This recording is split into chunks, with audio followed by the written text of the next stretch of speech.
Good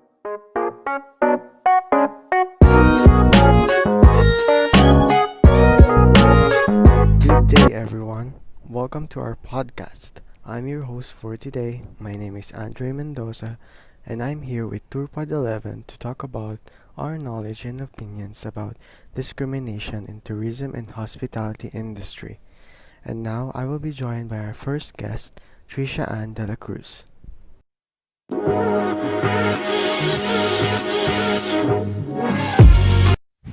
Hi, I am Trisha Ann B. De La Cruz from the STM1B, and our chosen topic is about discrimination at work.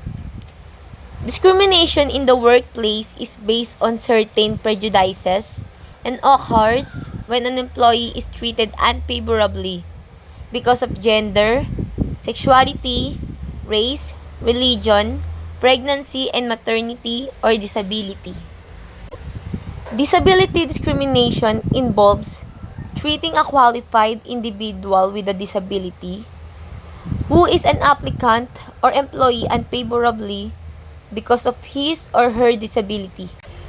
Further, disability discrimination exists if an agency fails to provide a reasonable accommodation for the known physical or mental limitations of a qualified individual with a disability absent undue hardship. Disability discrimination means treating individuals differently in employment because of their disability, perceived disability, or association with a disabled person. Whether a person's disability is visible or not, treating that person differently or denying certain accommodation can be against the law. Starting a job is one of the best experiences of your life.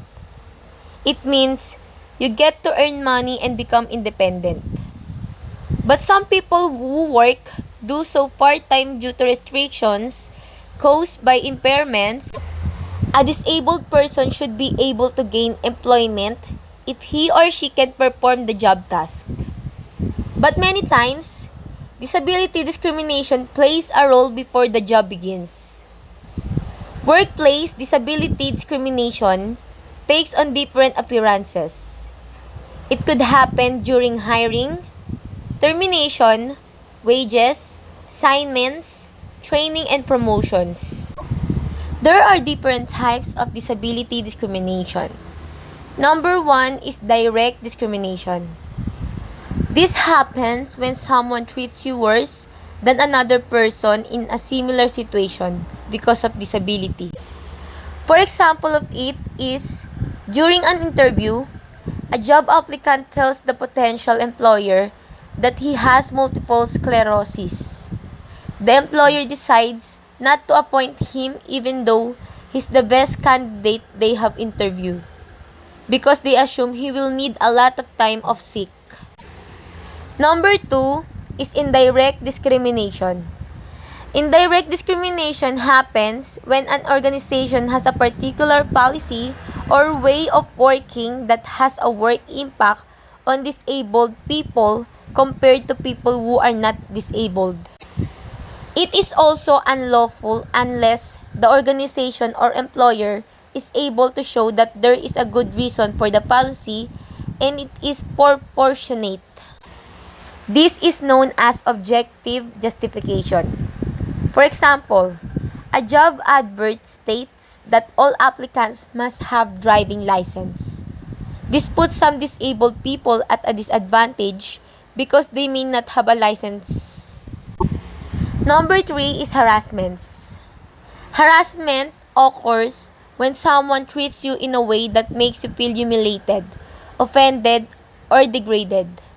For example, a disabled woman is regularly sworn at and called names by colleagues at work because of her disability. Harassment can never be justified. However, if an organization or employer can show it did everything it could to prevent people who work for it from behaving like that, you will not be able to make a claim for harassment against it. Number 4 is victimization. This is when you are treated badly because you have made a complaint or of discrimination under the Equality Act. It can also occur if you are supporting someone who has made a complaint of discrimination. For example, an employee has made a complaint of disability discrimination.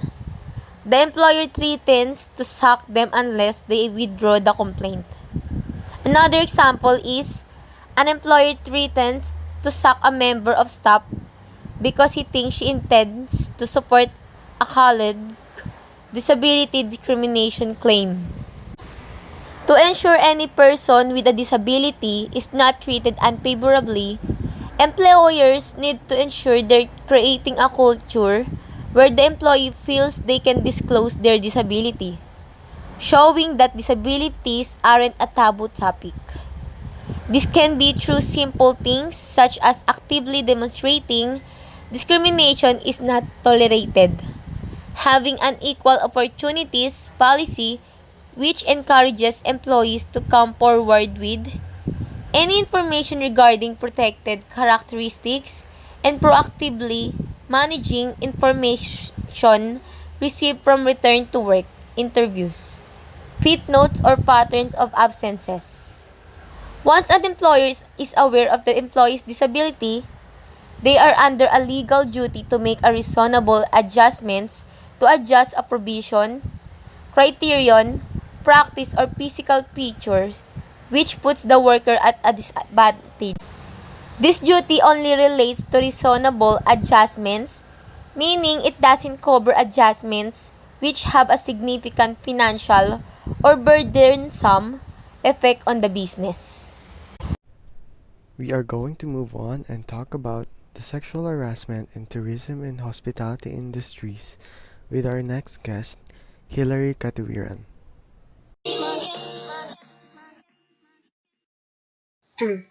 Hi, I'm Hilary, and my topic is sexual harassment in the hotel and restaurant industry.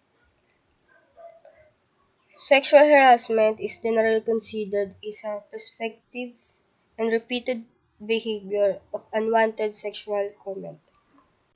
Seeking advice, expert sexual discussion, or touching and implied union that sexual harassment must be tolerated. In order to maintain the employment, avoid the adverse employment action. The industry needs to send systematic change to realize the full potential to become attractive in the industry work. While some may see its behavior associated with sexual harassment as harmless foreplay, others see it as violent of their dignity. The social partner are playing more than to sexual to third-party violence and harassment in an effort to improve the workplace condition. As sexual harassment may be negative consequences not only for their dignity victim but also their family and co-workers. Mostly that victim is waiters and other frontliner system to be occupational group mostly prone to the sexual harassment, with almost half the responded in the category reporting such an experience. Among those common acts of harassment are sexually suggestive comment, abusive language, and jokes. Sexual harassment including unwanted attention or intimate of sexual nature appears to experience by widely in the industry. Some members of a union survey and illustrate that around between 35% of the workers in the hotel and restaurant sector have been experienced sexual harassment, and the number is closer to 60% for women working in the frontline service such as a waiter, baristas, and bartender. Sexual harassment affects people regardless of their age, relationship, ability to physical appearance, and background and professional status. Sexual harassment does not affect the woman alone, but men too could also be a victim. Otherwise, more woman is vulnerable due to the position to the labor market and see harmless to greater threaten them. The victim mostly often characteristics that make them vulnerable to labor, therefore unlikely to report sexual harassment is to lose their job.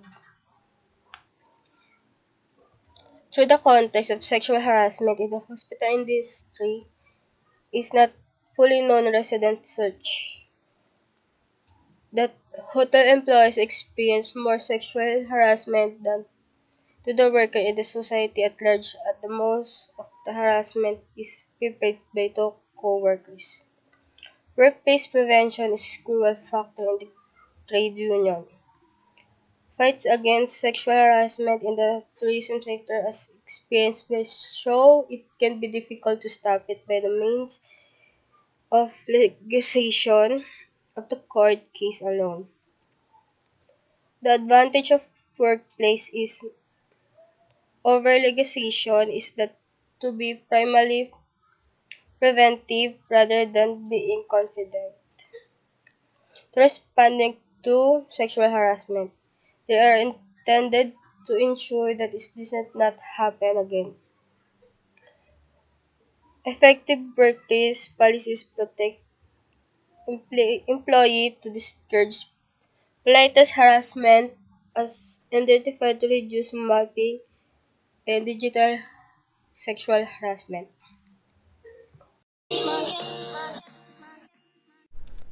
This episode is brought to you by Yogurtland, with hundreds of flavors and toppings to choose from, and desserts that will keep you happy all day. Yogurtland, your sweet place.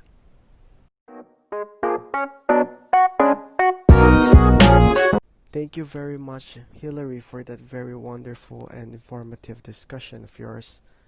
Now, we're going to move on with our next topic, the topic of gender discrimination in tourism and hospitality industries. I would like to call on Miss Almazan.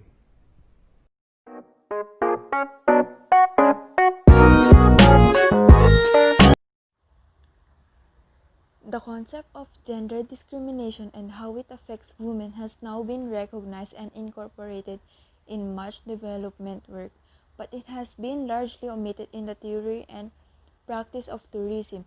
This is what Equality in Tourism seeks to redress, promoting and enabling gender equality and women's empowerment in tourism matters.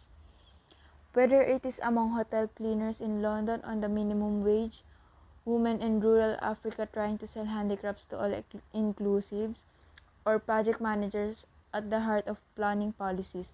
All women deserve a fair future, but they are denied this because men control most resources and decision-making process in tourism. Greater equality according to the UN World Tourism Organization. It is an essential component of a sustainable tourism industry, yet progress is too slow. As a whole, the sector has paid scant attention to the rights and the status of women, especially to those in poorer countries, and to the impact that tourism has on their lives and livelihoods. Why is a gender perspective important in the theory, development, and practice of tourism? Without women's economic contribution, the tourism and hospitality industry would collapse. They make up over half of the formal sector and the majority of the informal sector, and they are far more likely than men to be found in lower paid, unskilled, often breaking jobs. They also tend to work exclusively with women. Stereotypical expectations of women's role in society and gender segregation affects pay, access to the training, and hence to career progression and decision-making positions. Few women are in management jobs, either in the public or private sector.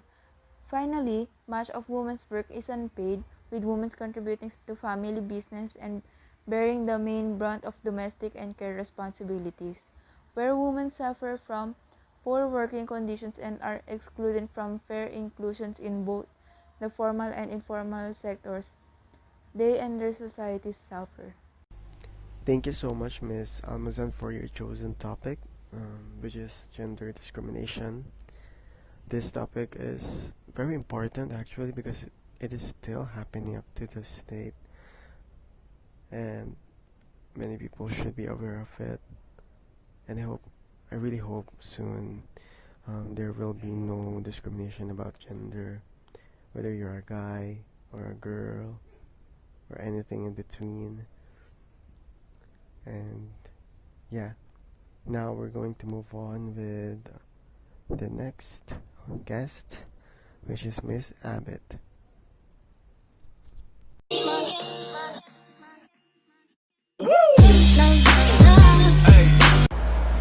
Good day. This is Amara Abid, and I want to share to you the different types of religions and their culture to somehow avoid discrimination and to know more about them to a better understanding and rightful communication. Religion refers to a belief system that encourages worship of gods or nature or a superpower and may prescribe practices to cultivate faith, connection with the divine, and a way of life. Moreover, religion is about the presence of God who is controlling the entire world. Different people have different beliefs, and due to this belief, many different cultures exist. There are various types of religion, and each has its own set of rituals, observances, and codes. Major world religions include Christianity, Buddhism, Judaism, Islam, paganism, and Hinduism. While religion may offer order, its views and influences don't always have a positive impact on society.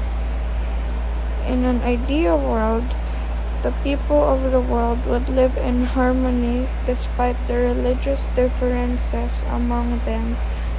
But in the real world, considering one's religion as superior than others has led to many different wars, violent riots, and discrimination. In order to avoid these circumstances, we can empower each religion's voices to help them dispel rumors about their faith and provide factual information about their religion. We can also stop labeling only Muslims as terrorists. We may not think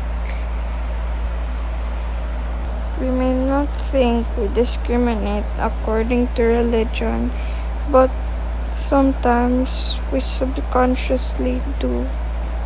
We must remember the values that our nation was built upon. Instead of openly attacking members of a religion, we should learn to appreciate and respect the religion. We need to live, learn, and love to make a peaceful living in this world.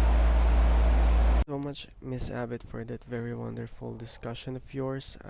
I really hope everyone has applied something or some kind of information from Miss Abbott's presentation, because that topic about religion is very personal for our lives. Because when someone puts you down because of your religion, not only it affects your work but also your personal life. And yeah, I hope everyone in the future will be open-minded with all these kind of things. Now we're going to move on with the last topic for today. Good day, everyone. My name is Andre Nicola Mendoza, your host, and I will be the last one to be discussing for today's episode. I'm here to talk about the age discrimination in tourism and hospitality industry. From my recent researches, I've found out that Older workers are an increasingly important source of labor for tourism and hospitality industry. As a result of aging population and declining fertility rates in most countries, and a smaller pool of younger people in the labor market, the tourism and hospitality industry's traditional reliance on younger workers needs to be reevaluated. Attracting, retaining, and developing older employees is a key employment issue facing the tourism and hospitality businesses. In order to address this issue, employers will need to confront workplace inequality faced by older workers and develop policies and practices to promote the health and well-being of older workers. Negative stereotypical attitudes towards older workers, such as resistance to change, inability to assimilate technological developments, and physical and cognitive decline, needs to be challenged. Now, that is what I have gathered, I have researched, and for my personal opinions, I think that this kind of problems happens a lot, not just in tourism and hospitality industries. I think it happens a lot in other companies or workplaces because I can view this age discrimination problem in both ways, in younger workers and in older workers, because there are positive and negative effects if there is newer workers or an older worker. Younger or newer workers tend to have this kind of attitude because they are fresh from trainings and college and studies. I think they have this attitude that they know what to do and they are ready to work, that they don't need any other workers to help them, or specifically older workers, because they already know what they're gonna do. And with that, I think they view older workers as not important because newer workers think that what the older workers have learned before, because they've been working for so long, they need to improve. Like the things that they do in tourism and hospitality industry is not working anymore. That's what the new workers think, and so they will ignore them and just mind their own business. But the thing is, older workers can be also a good benefit for them if they know how to work with each other, because older workers, yes, their knowledge about many things could be old and maybe they need some improvement, but come to think of it, if the older workers have worked for so long and they've stayed in tourism and hospitality industry, and they still have this kind of job and still is happily working and is earning a lot, the newer workers should think that, oh, what they are doing, what's their trick, what are the things that they've been doing for so long that they have stayed here in tourism and hospitality industry. I think that's what the newer workers should think. They have to think that these older workers will help them in the future, especially when there are problems occur. And older workers also should um, work hand in hand with newer workers, of course, because they need improvements. They need to know what is popular in many tourism and hospitality industries, what they need to upgrade when it comes to their services. And older workers also has negative issues with them when it comes to newer workers or younger workers, because they think also that they don't know that much and they are inexperienced. But also again, older workers should think of newer workers as a benefit for them, because they will help them and improve, or because they are old, they need some help also. Yeah, that is what I my opinion about this topic is that the newer generation of workers in tourism and hospitality industry and the older ones should work hand in hand, so that there will be no quarrel, no discrimination, because um, discrimination is a negative thing. That's why there are three important things that should be remembered by every workers, whether they're young or old. They need to understand each other. They need to be polite. They need to, and lastly, they need to be loving of each other, because they have to treat everyone else like family or friend, because they will work for a very long time.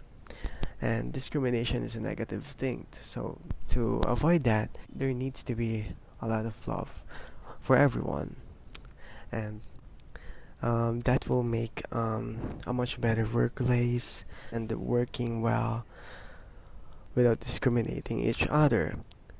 And they will learn and grow as time goes by, and pass that information also to other people. And yeah, I think that is what is important: unity with all, and just understanding and be respectful and loving each other. And that will be my discussion for today. I really hope everyone has learned something from it, because this is still happening. I think it will happen every time there's a new worker or younger worker, or and there is a older worker in a workplace. But I really hope someday or somehow this will be stopped, and everyone will understand and respect one another. So I will leave this quote by Ken Blanchard, which is, "None of us is as smart as all of us." So this quote is very important, especially for my fellow colleagues out there, because one day all of the lessons, all of the studies, the hardships that we experience will make us a better person. And this podcast just lets you remind that all of us are human. We're all the same. We breathe the air that we all breathe. We eat, we sleep, everything. We're all just the same. So there's no reason for us to discriminate each other, because yes, there are beliefs and other culture that is different for us, but what do we do there? What do we do to those person? We have to respect them, and if there are problems, we just understand it, and do not make a huge problem just because of that single problem of yours, that your colleague is old, your colleague's gender, your colleague's disability. Everything that have been discussed today is really important for us, to shape us, to build us, and get us ready out there, get us ready for our future jobs, so that we will be much more of a better person. Tourism and hospitality industries, but also with our personal lives, with the people that we interact, with our family, our friends, our colleagues. It just makes us a better person to know all these kind of things are just normal. These things should be accepted, whether you're a girl, you're a boy, or anything in between. You have a disability, you have a different religion, culture, and or age, and many more. Because yes, we're all humans, but there's something that is unique to us. And that is all of us for today. I really hope everyone has learned something, especially for our fellow colleagues. I would like to thank my fellow groupmates on joining me for today's podcast, for sharing their thoughts and opinions. And I would like to thank you again for everyone for listening, for Sir Sandy listening. Um, and I just hope everyone have a great day and God bless us all.